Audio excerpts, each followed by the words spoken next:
ব্রাজিলের নতুন অস্ত্র লুইস হেনরিক ৪৫ মিনিটেই ম্যাচের চেহারা বদলে দিলেন তিনি। ফুটবল বিশ্ব যখন সেলেসাওদের ছন্দ নিয়ে প্রশ্ন তুলছে, বড় তারকারা যখন আলো কাটছে, তখন খেলার ভেতরের গল্পটা লিখছিল অন্য কেউ। ৪৬ মিনিটে রাফিনহার বদলি হিসেবে মাঠে নামলেন তিনি। হাতে সময় মাত্র ৪৫ মিনিট, কিন্তু এই ৪৫ মিনিটই বদলে দিল তার পরিচয়। ৭.৮ রেটিং।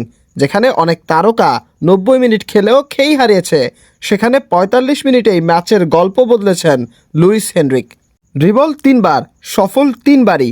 ফরাসি রক্ষণ ভেঙেছে বারবার। শুধু নিজের স্কিল না, টিম গেমেও ছিল স্পষ্ট ছাপ। করেছেন একটি অ্যাসিস্টও। বিশ্লেষকদের মতে পুরো ৯০ মিনিট সুযোগ পেলে ব্রাজিলের আক্রমণ ভাগ আরও ভয়ঙ্কর হতে পারত। এখন প্রশ্নটা সামনে, আনচেলত্তি কি তাকে প্রথম একাদশে আনবেন? ক্রোয়েশিয়ার বিপক্ষে কি শুরু থেকেই দেখা যাবে তাকে? একটা বিষয় পরিষ্কার, তারকাদের ফিরে ব্রাজিল হয়তো খুঁজে পেয়েছে তাদের নতুন অস্ত্র। মাশরাফি, নিশানা স্পোর্টস।